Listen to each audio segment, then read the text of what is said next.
Mais uma vez, boa noite, irmãos. Como sempre, é um privilégio poder falar da graça, misericórdia, o amor de Deus por nós. Esse tempo de dezembro é um tempo especial. A gente nota que tem algo diferente em nossas vidas quando nós paramos um pouquinho para ver os nossos relacionamentos e o tempo de comunhão, o tempo de estarmos juntos. A gente poderia falar muito sobre o nascimento do nosso Senhor Jesus Cristo, mas uma coisa interessante é que, falando do Evangelho, nós começamos a falar de Cristo e os seus atos e o que Ele tem feito. Ele nasce, depois Ele cresce e entra no seu ministério, na sua vida pública, e a gente vê a grande importância que Ele nos faz ali, ou que Ele nos fez naqueles dias ali, naquele tempo, naqueles 3 anos, preparando todo o terreno para que hoje nós pudéssemos estar aqui reunidos, louvando o nome dEle, louvando o nome do nosso Senhor, do nosso Deus, com toda a alegria necessária, da dignidade de quem Ele é e do que nós podemos demonstrar a gratidão ao Senhor pelo que Ele fez.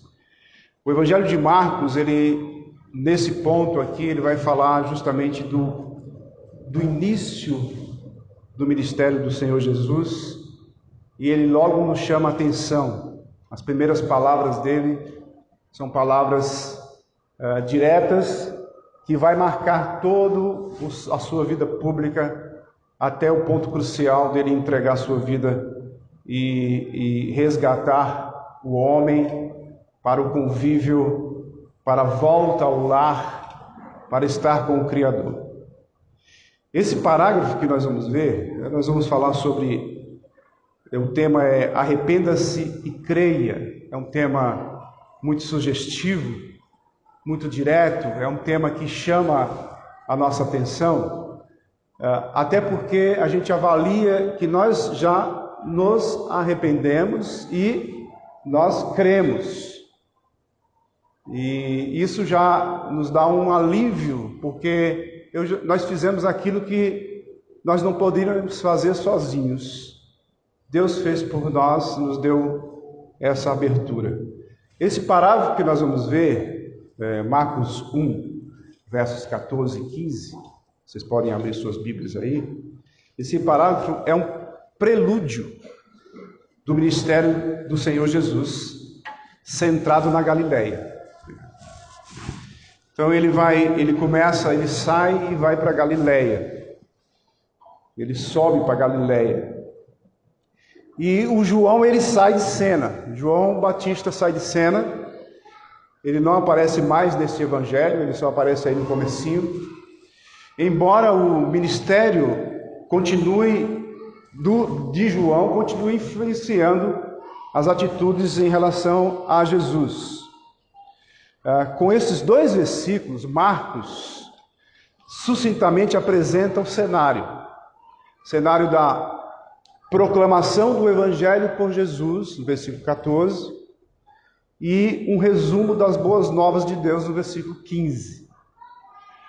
Talvez se passou mais ou menos 1 ano entre o batismo de Cristo e a tentação e a sua chegada à Galileia. Mais ou menos 1 ano.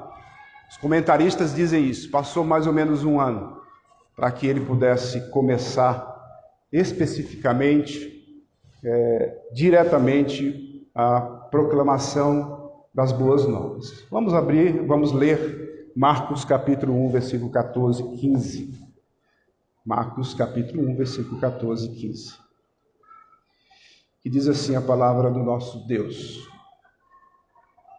Depois de João ter sido preso, Jesus foi para a Galileia, pregando o evangelho de Deus. Ele dizia: o tempo está cumprido e o reino de Deus está próximo. Arrependam-se e creiam no Evangelho. Vamos orar mais uma vez. Senhor nosso Deus, obrigado, Senhor, pela graça derramada em nossas vidas. Obrigado, Senhor, por esses dias que finalizam o ano e se aproxima o novo ano que irá nascer. E o tempo que podemos refletir na sua vinda para a remissão dos pecados da humanidade. Obrigado, Senhor, pela graça que o Senhor nos alcançou, pela graça de não merecermos e sermos levados ao seu convívio, à sua família. Obrigado, Senhor, porque cada um aqui, nós esperamos, tem essa convicção, se alguém por acaso não tenha, que venha a ter, Senhor, pela tua misericórdia e graça, mas que nós possamos, Senhor, ser gratos todos os dias em nossa vida pelo que o Senhor fez ali na cruz do Calvário, cumprimento do teu Evangelho. Ó Senhor, como isso é bom para a gente e como nós deveríamos desfrutar mais de todas essas coisas, como isso deveria ser algo que nos motivasse realmente a sermos, de alguma forma,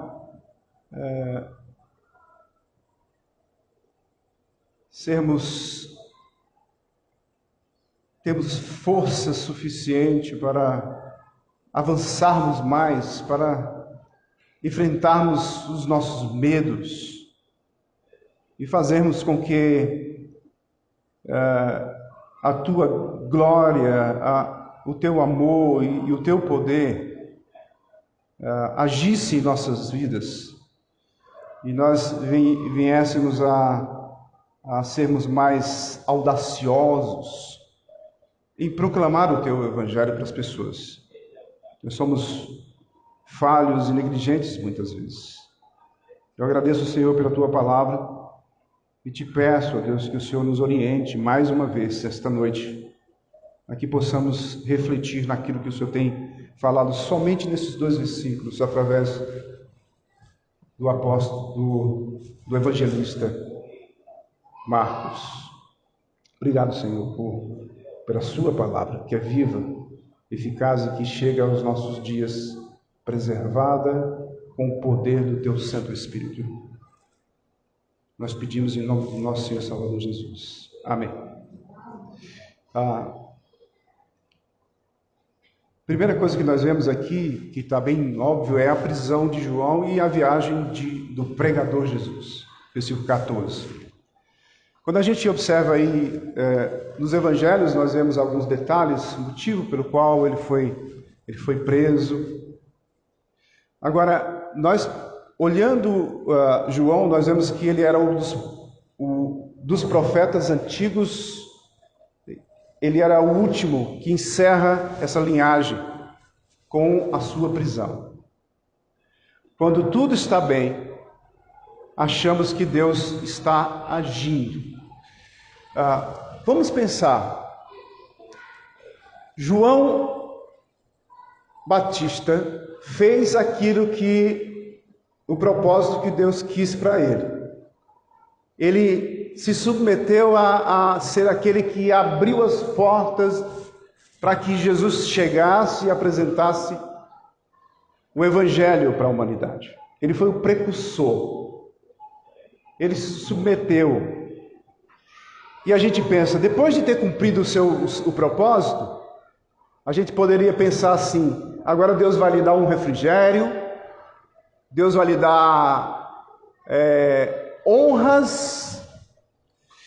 E quando a gente olha para João Batista, que foi preso, e logo depois, pouco tempo, ele foi decapitado, a gente pensa: e Deus? É isso que Deus dá a ele como recompensa pelo que ele fez? Mas a gente pensa que às vezes Na maioria das vezes a gente pensa que Deus age quando tudo está bem. Achamos que Deus está agindo quando as coisas estão bem. Olha, as coisas estão tão bem para mim, a minha vida está indo muito bem financeiramente, eu tenho boa saúde, então Deus está agindo. Quando eu estou doente, quando eu estou com problema financeiro, parece que Deus não está agindo. Deus age da mesma forma. E apesar de a gente olhar com os olhos este quadro que Deus nos mostra na vida de João, nós percebemos que Deus continua agindo na vida do seu povo. Deus controla todas as coisas e Ele controla de uma forma perfeita, que às vezes nós não conseguimos enxergar, porque olhamos muitas vezes com os nossos olhos do velho homem e achamos que se tudo está bem, Deus está agindo. Mas se tudo vai mal, Deus não está agindo mais. Deus age nas nossas vidas em qualquer circunstância. Deus controla todas as coisas. Depois do propósito cumprido, o servo do Senhor é entregue ao cárcere, perseguido pelos opositores do Evangelho.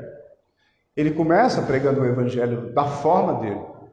E Jesus vai continuar pregando o Evangelho. Tanto Jesus como seus seguidores também seriam perseguidos. A época da partida de Cristo da Judéia para a Galiléia tinha algo a ver com o aprisionamento do João Batista. Nós vemos isso. Marcos ele estabelece hora e lugar. Após a prisão de João, marca o tempo. Galiléia identifica a região que dominará a metade do livro de Marcos praticamente. Então aí a gente percebe que ele ascendeu, João Batista ascendeu a expectativa do reino e Jesus a torna realidade. Jesus começa a mostrar a realidade, aquilo que foi prometido. A iniciativa de Deus constrói seu reino com o envolvimento humano. Não é somente Deus que faz isso, é Deus que faz isso, mas Ele nos chama para construir o seu reino. Você e eu que estamos aqui esta noite, nós participamos do reino de Deus porque somos ou fomos chamados. Assim como Jesus começa o seu ministério chamando a atenção dos seus ouvintes. Como a própria palavra nos chamou a atenção um dia. Quando você, naquele dia, foi chamado a atenção, arrependa-se. Arrependa-se dos seus pecados e creia nas boas novas. Você lembra disso? Alguém disse isso para você? Que você precisava se arrepender dos seus pecados para entregar a sua vida a Cristo? Para crer no Evangelho de Cristo? É isso que Marcos está falando aqui, mostrando os fatos. Parece ser tão simples. Para nós é muito simples, você já entendeu. Mas há uma profundidade enorme do conceito daquilo que essas duas palavras chegam até nós através do Evangelho. Jesus proclama a palavra kerisso, que é a palavra grega, proclamar o Evangelho, e constitui também numa das principais responsabilidades de seus seguidores. Kerisso, ou pregar o Evangelho, não é somente para Jesus, não é somente para o pastor ou o missionário, ou para o evangelista. Pregar o Evangelho é para todos os seguidores do Senhor Jesus. Não existe nenhum que escape a isso, porque nós somos chamados para isso. Anunciando as boas novas de salvação, que do início ao fim é a obra de Deus. No final das contas, a glória é de Deus. Sempre foi, de Deus. A obra é de Deus, do início ao fim. Desde o primeiro momento lá, quando ele prepara Jesus para trazer as boas novas e chamar a atenção dos ouvintes para participar do reino de Deus. Você e eu participamos do reino de Deus. Sabe como? Proclamando o Evangelho. Eu não participo do reino de Deus se eu não proclamar o Evangelho. Se eu não falar do Evangelho para outra pessoa. Eu não estou participando. E se eu não estou participando, também eu não sou perseguido. Eu só serei perseguido se eu participar do reino. E é interessante porque você vai pensar, olha, eu não quero ser perseguido, por isso eu não posso participar do reino.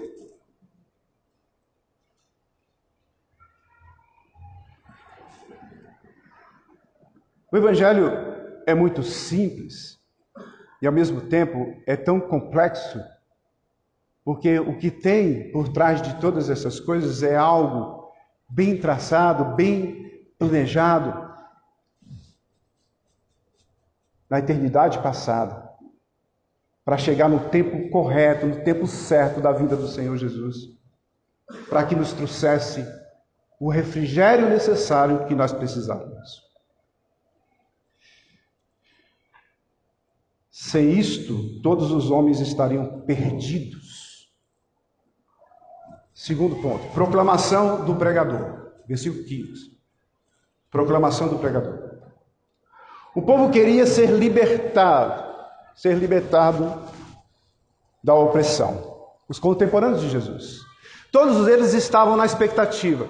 A palavra de Deus, ela é clara para aqueles que entendiam, que estavam buscando constantemente a leitura do Antigo Testamento, que guardavam em seu coração, que guardavam na memória cada palavra, que decoravam a palavra, estavam repetindo constantemente para os seus filhos, e os filhos para os filhos e assim por diante.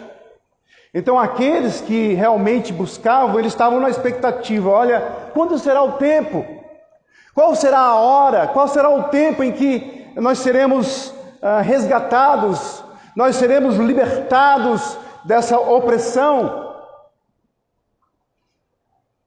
E eles começaram a ver em Jesus alguém que poderia ser aquele que estaria trazendo o que era de mais importante para a vida deles. O presente mundo mau não lhes oferecia esperança. O povo estava convencido de que Deus está prestes a cumprir a promessa a eles. Depois, com o tempo, eles viram que não era aquilo que eles estavam esperando. Mas eles não entenderam, muitos deles não entenderam o que era realmente os planos de Deus para a vida de cada um deles. Sabemos que nem toda a profecia foi cumprida ainda, nem no tempo de Jesus, nem até os nossos dias. Mas será cumprida cabalmente até a volta de Cristo. E nós podemos ter essa certeza absoluta. Contudo, Jesus convida homens e mulheres a aceitar o senhorio dinâmico de Deus com suas responsabilidades e privilégios. Como é que eu posso entender isso? Ele nos convida, mas ele não tira as nossas responsabilidades. Apesar de nós sermos passivos, nós não fizemos absolutamente nada para receber Jesus como Senhor e Salvador, porque Ele nos deu condições para a gente entender, despertar, deu um toque no nosso intelecto, no nosso coração. Mas Ele agora espera que você participe com responsabilidade e aproveite os privilégios. Que privilégios nós temos do Evangelho do nosso Senhor Jesus Cristo? O que você entende? O que você está desfrutando de tudo isso? Será que você se sente alegre em estar na presença do Senhor, ao ter a consciência de que está na presença do Senhor? Que todos estão na presença do Senhor, mas ter a consciência, ter a convicção que Ele olha para você, que Ele ouve você, que Ele sabe os seus pensamentos? Você tem essa certeza? E se você tem essa certeza, você não foge dele, você não pode se esconder dele, você não pode tentar persuadi-lo e nem enganá-lo. Por mais que você se esconda, por mais que você tenta fazer alguma coisa que você faz de errado para que ele não veja, ele sabe. E nós sabemos disso. Portanto, sabendo disso, eu tenho o privilégio de honrar o nome dele com a minha vida, participando do reino do Senhor. Qual é a estrutura do versículo 15? Quando Jesus começa a proclamar o Evangelho com as primeiras palavras que ele usa. É interessante você notar isso. Qual a estrutura da pregação de Jesus?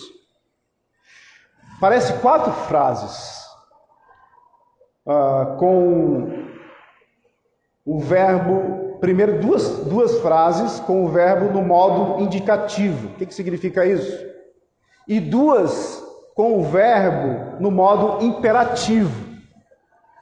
Então você nota aí, quando a gente olha isso no português, ou mesmo no grego, você vai ver uma profundidade enorme da mensagem.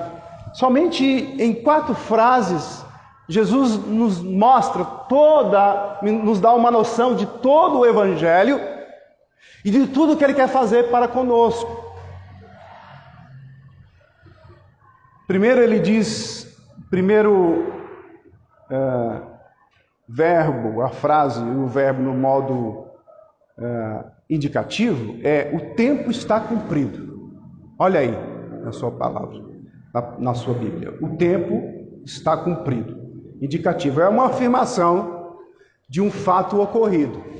Vem acontecendo e chega no momento crucial, quando Jesus diz: o tempo está cumprido, é agora.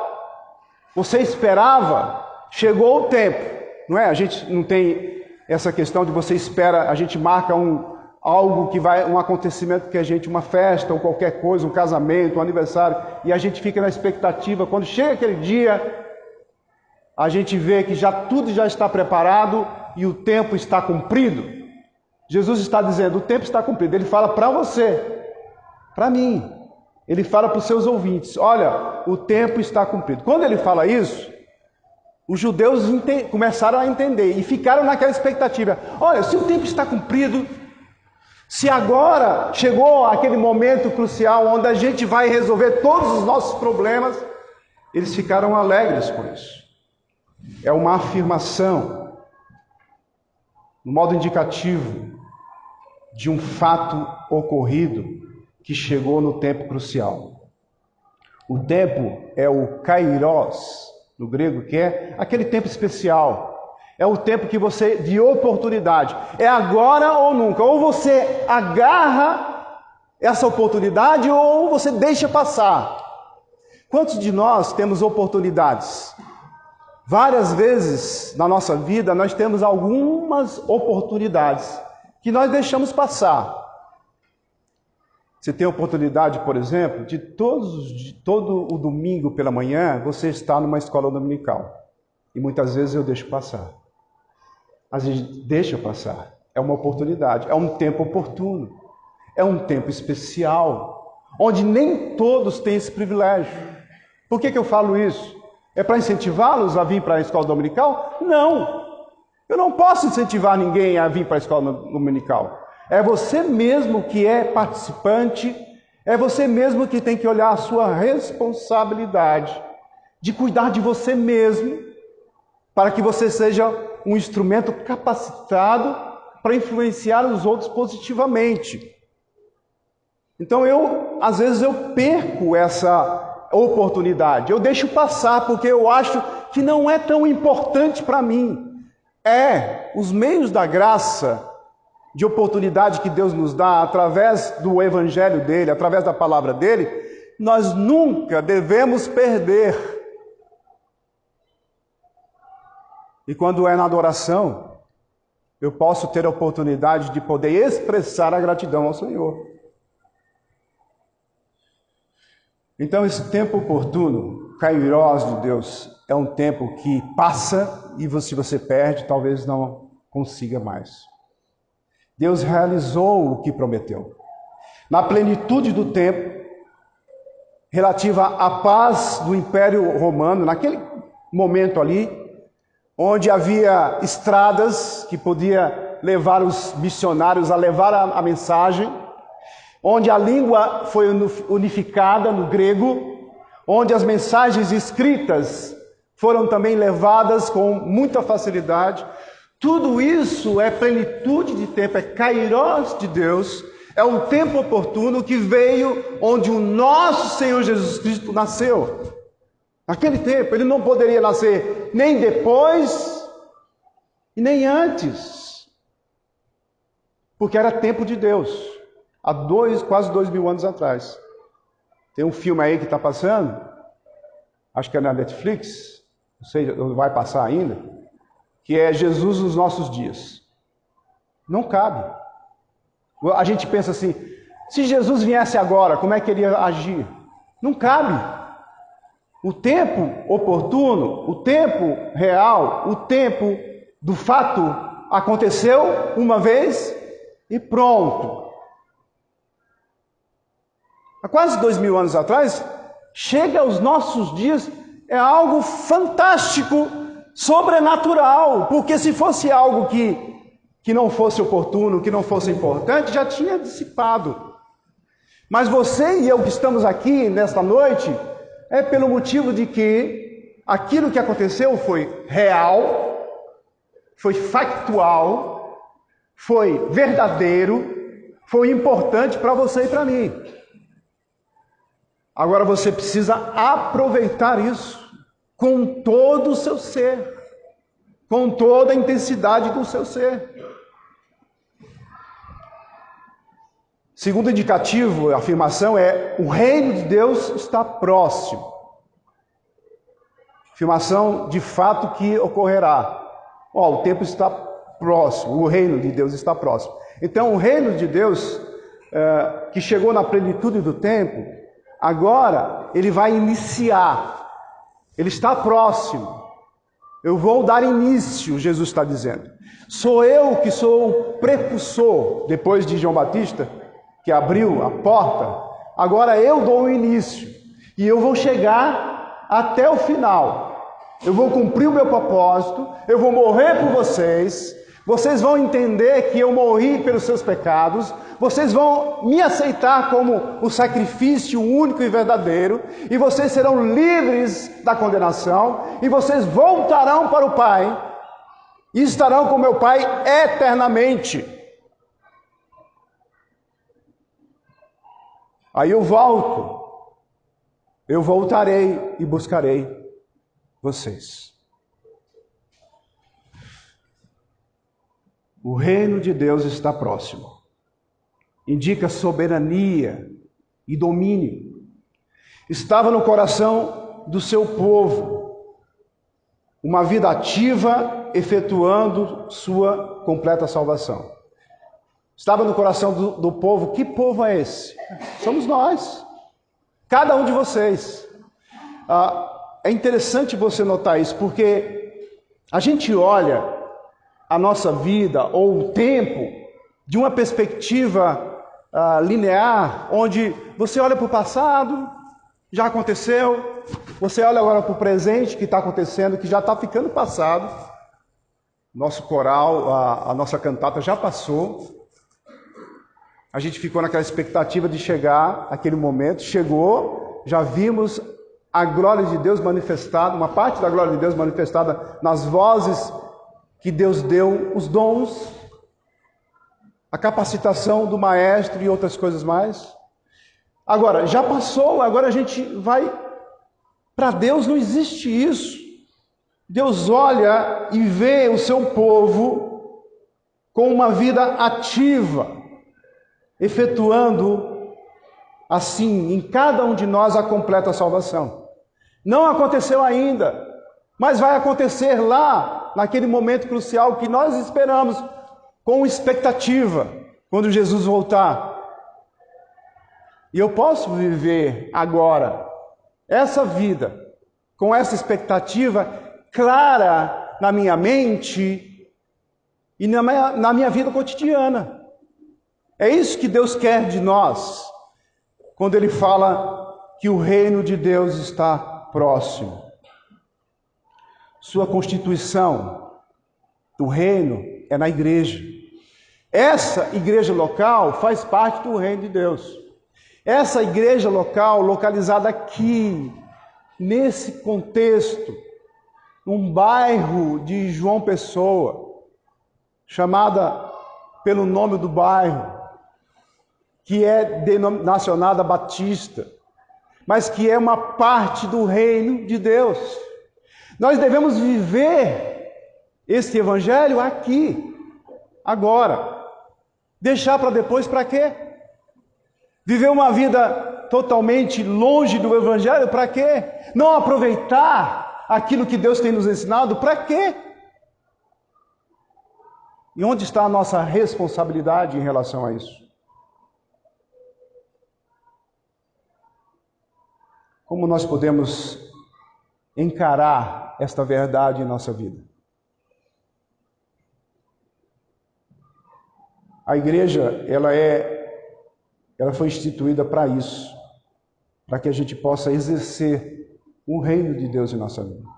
E finalmente o universo redimido. Todo o universo redimido. Aquele dia em que será tudo restaurado, tudo será perfeito novamente, e estaremos, ou como nunca foi, e estaremos eternamente com o Senhor. Agora, o Senhor Jesus, ele passa a falar dois imperativos, duas frases com verbo no imperativo. Uma ordem para que ouvem ou leiam e que exija resposta. Quando ele diz, arrependei-vos. Arrependei-vos. É interessante porque João Batista falava isso. Arrependei-vos, arrependei-vos. Jesus fala arrependei-vos também, mas a conotação é muito mais profunda. A conotação aqui é muito mais, isso vai lidar com a sua vida. Quando eu estou falando do evangelho para uma pessoa, eu estou lidando com a vida dela, vida eterna. Já pensou nisso? Quando você está evangelizando alguém, quando você está mostrando que ela necessita o mais rápido possível de entender o evangelho e entregar a vida dela a Cristo, porque tem pouco tempo, eu estou lidando com uma vida. Não é brincadeira você lidar com a vida de alguém. É uma responsabilidade enorme. Por isso você foi chamado, arregimentado como um soldado que vai para uma guerra e não olha para a circunstância, não vai olhar se pode ou se não pode, não vai olhar se tem condições ou não vai ficar olhando ou tentando fazer negócios da sua vida enquanto você tem algo a cumprir. É assim que a palavra de Deus nos ensina através das cartas de Paulo. Nós somos arregimentados como um soldado que vai para a guerra. Ou como alguém que ara a terra e não pode olhar para trás. Arrependei-vos é um imperativo, é uma ordem.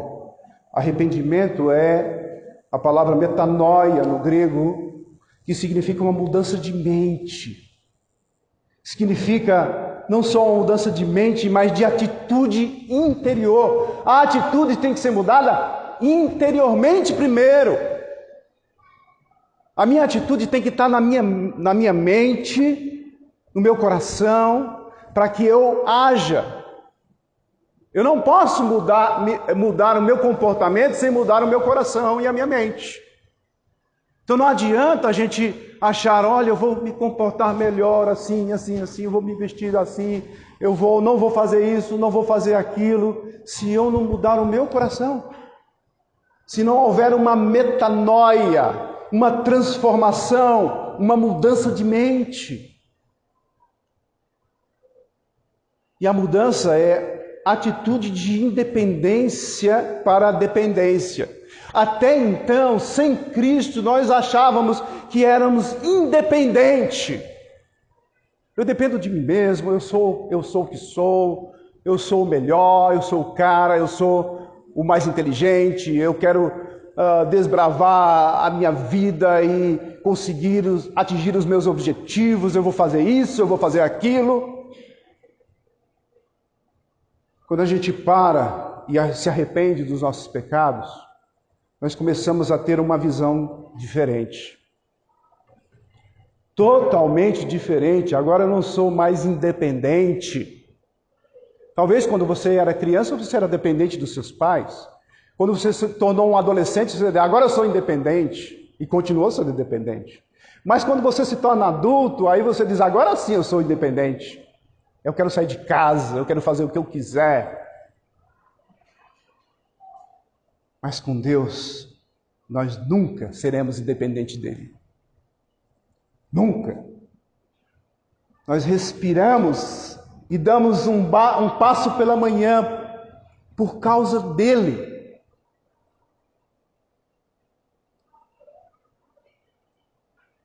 Nós temos atitude de rebelião, faço o que eu quero. Agora nós temos devemos ter uma atitude de submissão. Eu só faço agora o que Deus quer. Ser convertido, irmãos, é uma mudança radical de coração e vida. Atos 3,19 diz o seguinte. Atos 3,19 diz: arrependei-vos, pois, e convertei-vos, para serem cancelados os vossos pecados. Eu preciso me arrepender e ser convertido, me converter, para que sejam cancelados os meus pecados. Enquanto os meus pecados não forem cancelados, eu estou perdido, caminhando para o abismo, onde me espera aquilo que é mais horrendo para a vida de um ser humano, a eternidade longe de Deus no inferno. Por exemplo, na Guatemala, a tribo de índios Quequiche, arrependimento dói meu coração, significa isso, dói meu coração. Na África, a tribo Baouri tem um vocábulo talvez ainda melhor, dói tanto que eu quero desistir disso, dói tanto que eu não aguento mais, eu quero desistir disso. Lá na África existe uma interessante palavra tribal que descreve o que acontece ao coração de uma pessoa que se arrepende. Dizem eles, torna-se destorcido. Isto é justamente o que Deus deseja, destorcer todas as coisas torcidas, endireitar tudo o que está torto. Pode haver alguma dor nesse processo de distorção, e há dor. Se não houver dor, não há distorção. Eu quero aceitar Cristo, mas eu quero tudo bonzinho. Que não aconteça nada comigo. Que ninguém deixe de ser meu amigo, que meus familiares não me recebam como sempre. Não, absolutamente. Há sempre uma dor. Talvez você não tenha passado por essa dor. Não sei. Mas geralmente todos nós passamos para sermos endireitados, um processo de distorção. E aí Deus permite que doa o suficiente para desejarmos desistir disso e voltar para o Senhor. Desistir de quê? De quem eu era, do que eu fazia.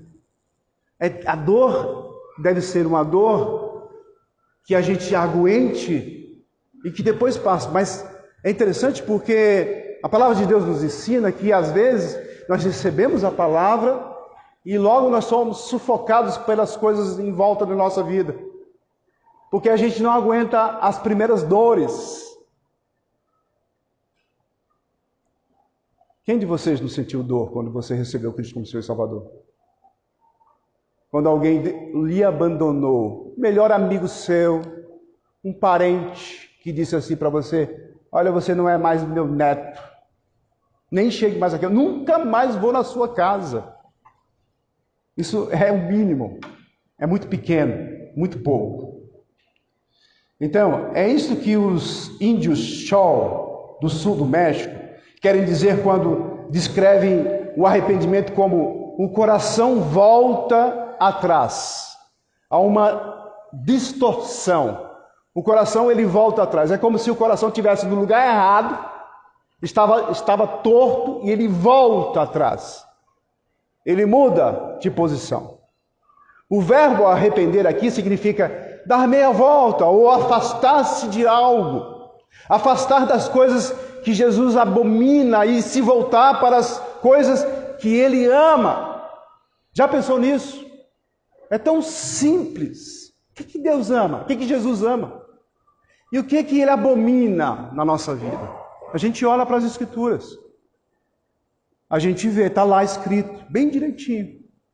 O que ele abomina e o que ele gosta. Eu não vou tentar fazer aquilo que ele abomina. Eu estou indo contra Deus. Eu me converti, eu sou cristão, mas eu faço o que eu fazia antes. Qual o problema? Mas o que a palavra de Deus diz? Ela abomina o que você faz? Por que você continua fazendo? Não, mas eu quero ser cristão assim mesmo. Eu não quero sofrer. Eu quero viver a minha vida do jeito que eu quero. Então o verbo, ele mostra muito isso. O verbo arrepender. Afastar dessas coisas. Você confessa diante de Deus que falhou e confessa que não é senhor de seu próprio destino. E aí a segunda frase, o verbo do imperativo é: você deve crer no Evangelho. Olha lá, você deve crer no Evangelho.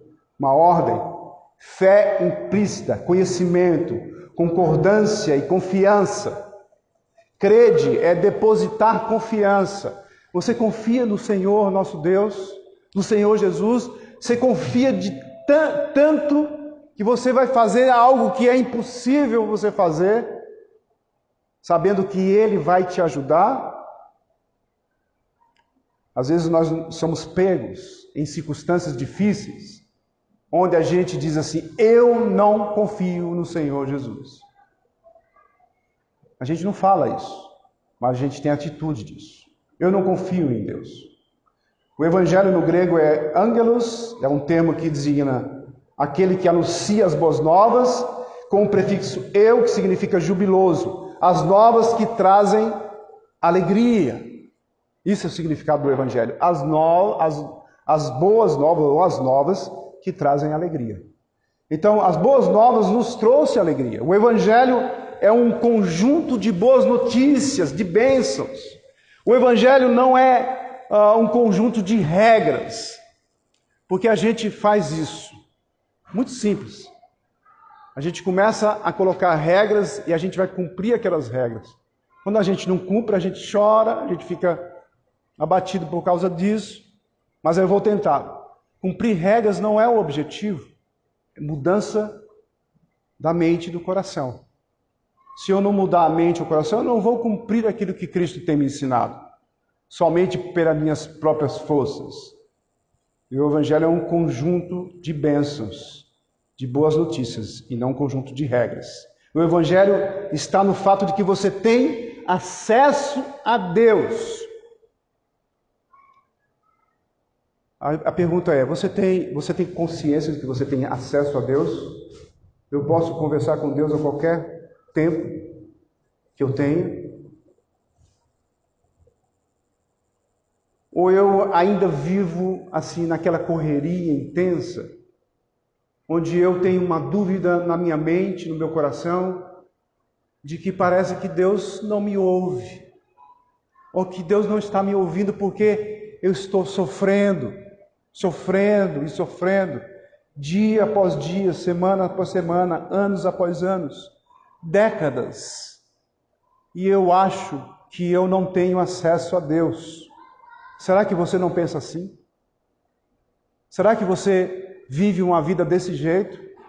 Pois eu quero te dizer que a palavra de Deus diz que Ele está lhe ouvindo sempre. Mesmo que você esteja errado, mas você tem um peso na consciência, que você acha que você não pode tirar, que você acha que isso lhe separa de Deus. Mas quando você fica com essa angústia, com esse peso, achando que Deus não está lhe ouvindo, é porque Ele está lhe ouvindo.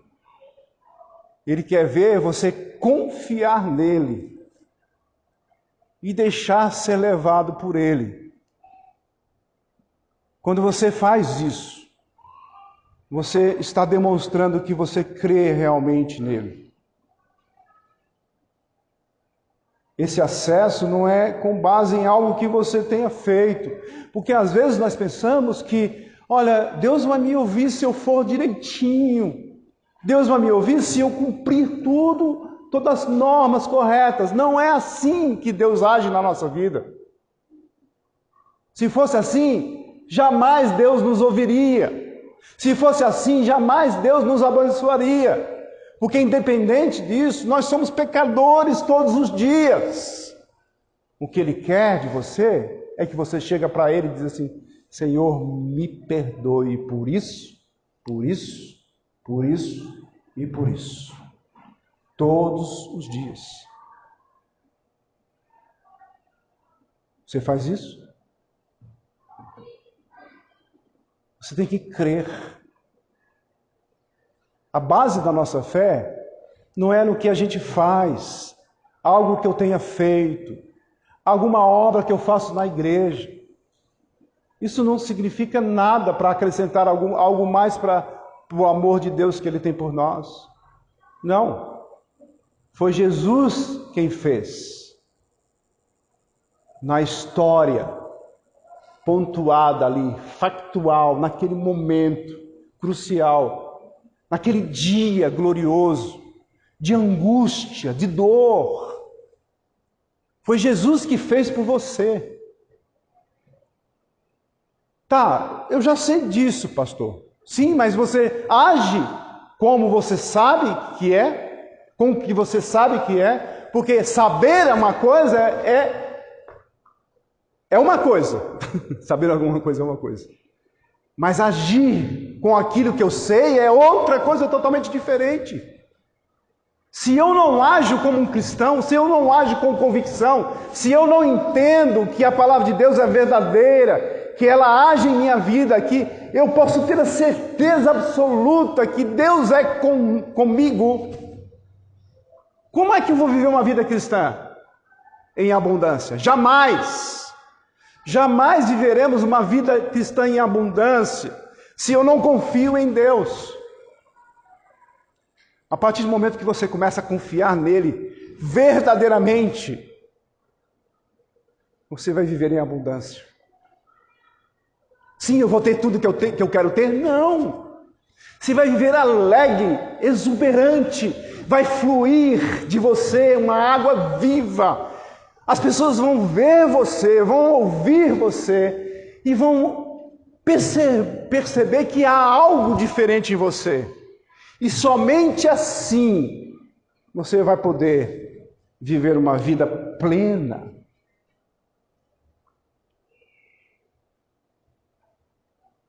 Crer verdadeiramente nas boas novas resulta em obediência. Significa vida debaixo do domínio de Deus.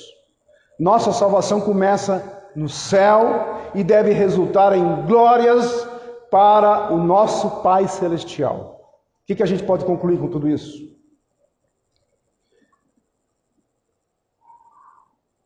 Diz assim: a proclamação de Jesus motiva o resto da história do Evangelho. Eu gosto de ouvir muito um pregador, ele é muito duro, muito veemente, ele fala... Eu sei que Paul Washer segue ele, e eu acho que Paulo também segue ele. É bem interessante, o nome dele é Leonard Ravenhill. Ele diz o seguinte, em relação a este texto, em uma pregação, ele disse: arrependam-se, não apenas confesse seus pecados, mas fuja deles. Não adianta você se arrepender e não fugir do pecado.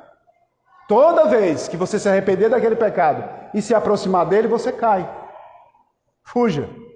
É como José fez. Se a pessoa nasceu de novo, as coisas velhas se passaram, eis que tudo se fez novo. Esse é o versículo, lógico. O evangelho aceitável, irmãos, fazendo dele o menos doloroso possível, é como dar uma injeção para que elas adormeçam e vá para o inferno mais rápido, ele disse. Evangelho aceitável, porque o evangelho ele é puro, simples, mas ele é duro. Palatável, o evangelho fraco, o evangelho que massageia o ego da gente, o evangelho que não chama a atenção da nossa responsabilidade, o evangelho que deixa você tranquilo porque Deus é amor, Jesus te salva, Jesus é amor. Só isso leva as pessoas mais para o inferno. É o que ele disse, mas é verdade. O evangelho é algo de muita responsabilidade. Mas precisamos de uma pregação infernal sobre arrependimento. O que ele quis dizer com isso? Eu preciso pregar sobre o inferno. Só que as igrejas hoje não pregam mais sobre o inferno. Você já ouviu isso várias vezes. A maioria das megas igrejas, as grandes igrejas, não vai pregar mais sobre o inferno, sobre pecado, sobre disciplina, sobre algo que a gente precisa corrigir em nossas vidas. Você é chamado a atenção constantemente com o evangelho. O evangelho não é palatável, é difícil de engolir. Ao mesmo tempo ele é puro, ele é simples. Então eu preciso chamar a atenção de mim mesmo primeiro e de todos nós. Você, jovem, não brinque com o pecado. Você pensa que é natural você viver pecando? Você é adulto. Não brinque achando que já é maduro o suficiente para brincar com o pecado. O pecado te leva, te enrola, te amarra e te faz cair. Não é brincadeira. Se qualquer homem, em qualquer lugar estiver em Cristo, ele pode ser o mais torto, pervertido, carnal, cruel, pútrido, homem do mundo. Mas se o milagre da regeneração vem a ele recebe um novo coração, uma nova mente, um novo espírito, uma nova aparência interna, uma nova aparência externa, tudo novo. Agora você olha para um cristão e vê ele cabisbaixo, triste, abatido, reclamando da vida. Ó dia, ó azar, tudo vai mal para mim, não sei o quê. Você tem Cristo? Você tem Deus no coração? Você entregou sua vida realmente a Deus? O que está acontecendo com você? Por que nós vivemos assim? Por que a maioria de nós vivemos assim? Cristo te regenerou, fez tudo novo, o que era velho já era. Ele fez você ser revestido de um novo homem, de uma nova vida, de um novo pensamento, de uma nova aparência interna e externa. Nós esquecemos a maravilhosa majestade do novo nascimento. As pessoas apenas acenam com a cabeça, fazem uma oração do pecador e vão direto para o inferno. Um monte de gente passando pelo corredor, nos bancos, depois inclinam as cabeças no ombro do pastor. Ele diz assim, sabe, duvido que 5% dos cristãos professos na América nasceram de novo. Talvez 5% dos números que são dados. Você já se perguntou, quando o autor de Hebreus 12:4, o que ele diz? A gente não para pensar nisso. Quando ele diz, Hebreus 12:4, ele diz: ora, na vossa luta contra o pecado, ainda não tendes resistido até o sangue. Na vossa luta contra o pecado, você não resistiu até o sangue. Isso significa luta. luta ardente, luta mesmo de batalha. Se eu fico sem a armadura de Cristo e vou para a luta, eu perco. Então você tem que observar a armadura de Deus ali em Efésios. Eu preciso ser revestido da armadura para lutar todos os dias. Você pensa que é brincadeira você acordar todo dia pela manhã e você saber que o velho homem ainda te acompanha e a primeira oportunidade que você tem, a concupiscência da carne, a concupiscência dos olhos, a soberba da vida, lhe faz você cair? Sabe por quê? Porque você não está revestido da armadura de Deus. Ore ao Senhor, peça forças, para você não cair na tentação. O maior trabalho do mundo não é dirigir a Casa Branca, ele diz. É dirigir a casa de Deus. Aí você pensa assim, quando um homem chega a ser presidente da República nos Estados Unidos, ele chegou à maior posição do mundo. Interessante, ainda é assim. Mas dirigir a Casa Branca é incomparável dirigir a casa de Deus. Ele tem prioridade em tudo, Senhor nosso Deus. No meu social e no meu sono. O maior milagre que Deus pode fazer é pegar uma pessoa não santa, de um mundo não santo, e fazer com que essa pessoa não santa se torne santo e colocá-la de volta em um mundo não santo e mantê-la santa em meio a corruptos, perversos e uma geração pervertida. Diante disso, irmãos, nós podemos refletir na palavra de Deus e pensar. Nós realmente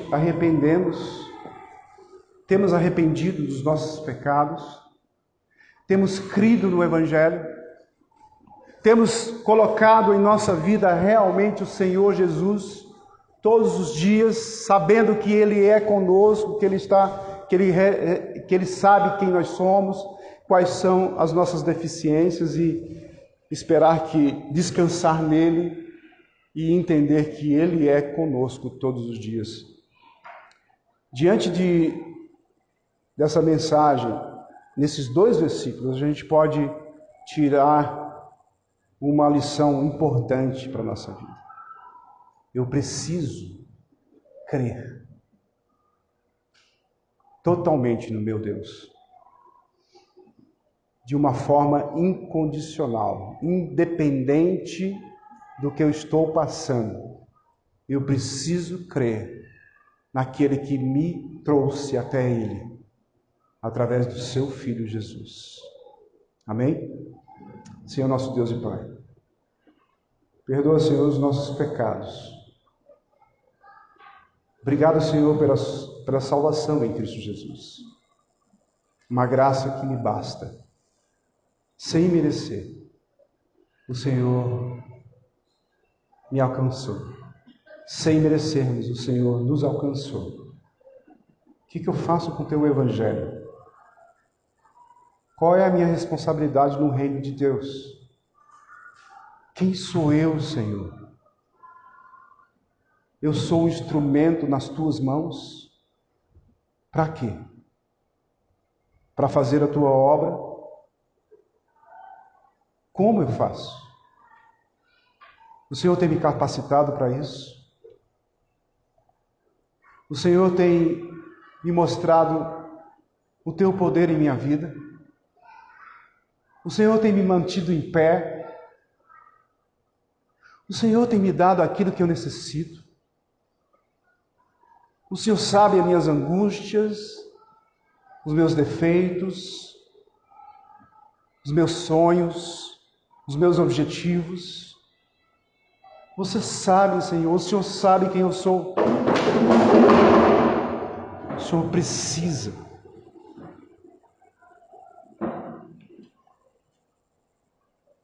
me mostrar, Senhor, os meus pecados para que eu me arrependa. Ajuda a ter forças para honrar o Teu nome todos os dias da minha vida, para a honra e glória do Seu nome. Senhor, me mostre como eu posso viver uma vida em abundância. Me dê contentamento em tudo aquilo que o Senhor tem me dado. Que esse ano, Senhor, que está terminando, eu possa refletir naquilo que eu deixei de fazer e naquilo que eu fiz de errado. E que o Senhor me dê forças para que nesse próximo ano, apesar de que a nossa vida sempre continua no cotidiano e não existe essa separação, mas só na nossa mente. Mas como marco para a minha vida cristã, para esta igreja, nós te suplicamos que cada um de nós, como membros do corpo de Cristo, sejamos feitos à sua vontade, sendo transformados, regenerados, consertados os nossos defeitos, para que sejamos maduros na fé, confiantes no teu amor para conosco.